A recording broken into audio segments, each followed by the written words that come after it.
Chapter 11, the I.S.A.F. Club. Fudge was counting his Cheerios when Jimmy and I came down to breakfast the next day. As soon as we sat down, Sheila waltzed in, wearing her fuzzy pink robe and her bunny slippers, as usual. Jimmy took one look and doubled over. Sheila poured herself a glass of juice, then made herself comfortable at the table between Buzzy Sr. and Fudge. "Good morning, sweetheart," Buzzy Sr. said, kissing her cheek. "Good morning, honey," Fudge said, kissing her other cheek.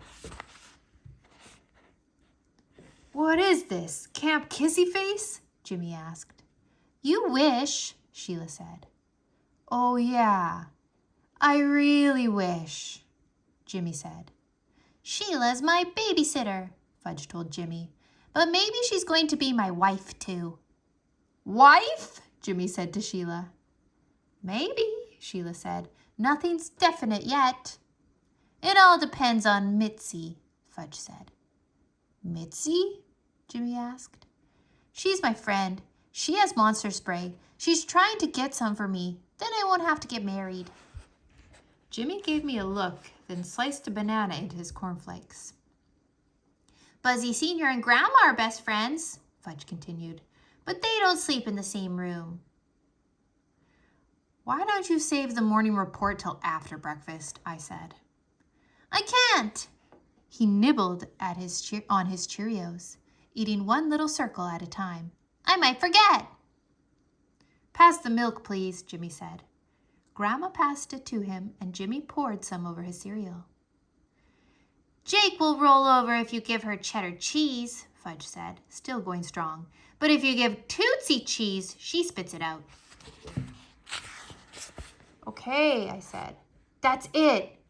Jimmy doesn't want to hear any more. Jimmy wants to have his breakfast in peace." "Wait!" Fudge shouted. "I'm not finished." "Oh, yes, you are," I told him. But did he listen? Does he ever listen? "Libby works at Ickles Ice Cream Parlor," he blabbed. "She puts extra sprinkles on my cone, and..." He stretched out the word, making sure he had everyone's attention. "Pete got dizzy from Izzy at the library." That did it. I reached across the table and grabbed him by his sweatshirt. "One more word and I'm going to let you have it." "Okay." He went back to counting his Cheerios. "What was that about Peter getting dizzy?" Sheila asked. "That was a joke," I told her. "He felt like he was floating," Fudge said. I shoved back my chair and raced around the table, ready to destroy him. "Grandma!" Fudge cried. "Help!" Grandma shouted, "Enough!" "Ee!" Tootsie shrieked. "Ee! Ee! Ee!" This time Grandma stood up and banged a wooden spoon against a pot. We all quieted down and ate our breakfast. Not that I was hungry anymore. When we finished, we helped Grandma clean up. Then Sheila danced around the living room in her bunny slippers singing, "He got dizzy from Izzy at the library." Mr. Fargo, who'd been sleeping on the couch, suddenly sat up. He looked confused. "Where am I?" he asked. "You're in Maine, Dad," Jimmy told him. "Remember, you're sleeping on the sofa in the Hatchers' living room." "You mean the Tubmans' living room?" Sheila said, as she danced out the door onto the porch. Jimmy followed her, and I followed Jimmy. No way was I going to leave the two of them alone. It was a warm, sunny morning for a change. Everything smelled fresh and clean from last night's rain. Too bad Sheila had to spoil it with her musical act. She danced from one end of the porch to the other, singing, "Dizzy from Izzy, la-dee-da, maybe it's love, la-dee-da." "It has nothing to do with love," I told Jimmy. "Fudge made the whole thing up." "Dizzy," Sheila said. "Floating. Sounds like love to me." "Yeah, Peter," Jimmy said. "Sounds like love to me, too." "I've seen Izzy," Sheila told Jimmy. "She's got curly hair and a fat behind." "It's not fat!" I shouted. "If it's not fat, how come it wiggles when she walks?" Sheila asked, parading across the porch. She tried to imitate Isabel, but wound up waddling like a duck instead. So when do I get to meet this Izzy? Jimmy asked. I have an idea, Sheila said. We can ride our bikes to the library this morning. I thought you have a job, I said. I thought you have to babysit Fudge. Haven't you heard? Sheila asked. Fudge is invited to Mitzi's. All I have to do is walk him over and I'm free. I hope my mother's not paying you for that. Business between your mother and me is private, Sheila said. Then Jimmy said, I didn't bring a bike. No problem, Sheila told him. We have extras in the garage. Jimmy's here to visit me, I told Sheila, and I'll decide what we're going to do. I went back inside, slamming the door as I did. First, he tells me he can't stand Sheila. Next thing you know, it's like they're best friends. Who needs this? I went up to my room, kicked yesterday's clothes out of the way, and sat on the edge of my bed. In a minute, Jimmy joined me. He sat on the edge of his bed. Sorry, he said. I don't know what got into me. There's plenty of reasons for feeling dizzy besides love. I didn't say anything. You're not mad, are you? Jimmy asked. Why should I be mad? Then you don't mind if we ride into town? Why would I mind? I was just trying to help you out since I know you can't stand being around the Cootie Queen. Yeah, but I feel kind of sorry for her since her friend got chickenpox and all. She told you about Mouse? Yeah, and I know how disappointed you'd be if I'd come down with chickenpox. You had them in 2nd grade. I know, but just suppose. Dad adjusted the seat on one of the extra bikes for Jimmy. Then he handed him a bike helmet. Safety first, he said. The road to town is very busy. We'll be careful, Sheila promised. I took a course in bicycle safety, so I know all the rules. What don't you know? I muttered. I don't know how to turn perfect cartwheels, Sheila said, but with Muriel's help, I'm improving. I jumped on my bike and rode away from the house, leaving Jimmy and Sheila behind. At the end of the dirt road, I turned right and pedaled as fast as I could. I pedaled harder and faster than I ever had before. By the time I got to the big hill, I was really huffing and puffing. My heart was racing, and with the wind blowing in my face, I was gulping air. By then, I was way ahead of Jimmy and Sheila. Who cares about the two of them anyway? Who cares that all of a sudden, her stupid face doesn't make him feel sick?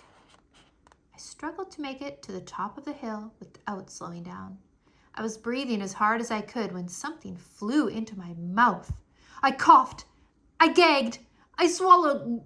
I think it was a fly. I think I swallowed a fly. I gagged again and braked so fast I flew off my bike. Lucky for me, I was wearing a helmet and landed in the soft dirt on the side of the road. In a couple of minutes, Jimmy and Sheila pulled up next to me and jumped off their bikes. What happened? Jimmy asked. I swallowed something. I think it was a fly. A fly? He said. I was going really fast, breathing hard. It flew right into my mouth. How do you know it was a fly? Sheila asked. What else could it be? I said. A bee? A moth? A small bird? It wasn't a small bird, I told her, and a bee would have stung me. I'm almost sure it was a fly. Ew, that's so gross, Sheila said. I started coughing and gagging again. Jimmy whacked me on the back. What should we do? He asked Sheila. We'll take him to Bicycle Bob, Sheila said. He'll know what to do. I think I'm going to puke, I said. No, you're not, Sheila said. Just get back on your bike and keep your mouth shut. Maybe you should keep it open, Jimmy said, in case the fly wants to get out. It's too late for that, Sheila said. How do you know? I asked. All right. Fine, Sheila said. Keep your mouth open if you want. But I didn't want to. I was afraid if I did, something else would fly in. The bike shop was just up the road. When we got there, Sheila called, Bob! We have an emergency! Bicycle Bob came out of his shop carrying a wrench. Hey guys, he said, what's happening? I was riding my bike really fast, I told him. I was breathing really hard. A fly flew into his mouth, Sheila said. And he swallowed it, Jimmy added. Hey, Bicycle Bob said, shaking my hand. Welcome to the club. The club? I said. Yeah, the I.S.A.F. club. The I.S.A.F. club? I repeated. The I Swallowed a Fly club, Bicycle Bob said. I'm a member myself. You swallowed a fly? I said. I'm approaching the half-dozen mark, he said. It's hard to pedal fast and keep your mouth shut at the same time. Does he need x-rays? Jimmy asked. Nah, Bicycle Bob said. He needs ice cream. Ice cream? I said. Yeah, go next door to Ickles and get yourself a vanilla cone. Why vanilla? Sheila asked. It's the best cure for swallowing live insects, Bicycle Bob said. Unless you don't like vanilla. In which case, vanilla's fine, I said. Good. You need money? No, I've got enough. Then you're all set, he said. Give me your name and address so I can notify you about our meetings. What meetings? The I.S.A.F. club meetings. Oh, right. I wrote out my name and address for him. Then the three of us went next door to Ickles. I was glad Libby doesn't work mornings. She was the last person I wanted to see now. Tony Ickle, the owner's son, waited on us. I ordered a vanilla cone, Jimmy ordered a chocolate cone with sprinkles, and Sheila ordered a strawberry. You're Libby's sister, aren't you? Tony said to Sheila. Yes. Great girl, Libby, he said. You can't mean Libby Tubman, I thought. You must mean some other Libby. Nobody in his right mind would call Libby Tubman great. What a hunk, Sheila said as we left the store with our cones. No wonder Libby loves to go to work. We sat in the little park next to Ickles and ate our ice cream. It felt weird to be eating ice cream at 10 o'clock in the morning. When we were done, Jimmy wiped his hands on his jeans and said, Okay, I'm ready for the library. We walked our bikes up the street, but when we got to the library, I said, I'll wait out here. Don't you want to see Izzy? Sheila asked. Don't you want to tell her you swallowed a fly? Somebody has to watch the bikes, I said. Nobody's going to steal our bikes, Sheila said. This isn't New York City. Plenty of bikes get stolen here, I said. Just read the local paper. Peter's such a worrier, Sheila told Jimmy. I don't worry. I think ahead. Too bad you didn't think ahead before you swallowed that fly, Sheila said. The two of them went inside. They're probably going to tell Isabel about the fly, I thought.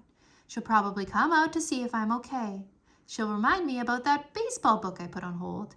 And if she looks at me the way she did the other day, I'll get dizzy again. Then Jimmy and Sheila will know the truth. They weren't gone for long. Izzy's not there, Jimmy said, disappointed. She only works afternoons. Too bad, I said. What's so great about swallowing a fly? Fudge said that night. We were having an outdoor barbecue to celebrate the first warm night of our vacation. One time I swallowed a turtle. We know that, I told him. And I had to go to the hospital. We know, I told him. Everybody was worried, he said, and sad too. Nobody was sad but me, I said, because it was my turtle. I remember that turtle, Jimmy said. You won him at my birthday party. Please, Sheila said. Could we talk about something else? I'm trying to enjoy my supper. Fudge laughed. That's how Turtle got his name, right, Pete? Yeah, I said. I named my dog after my first pet to remind me of what you did to him.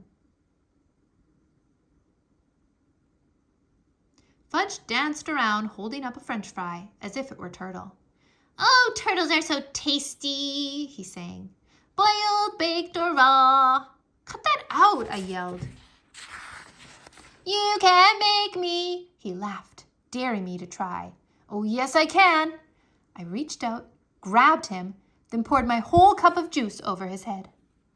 He looked surprised. Pete, he cried, as the juice dripped down into his face.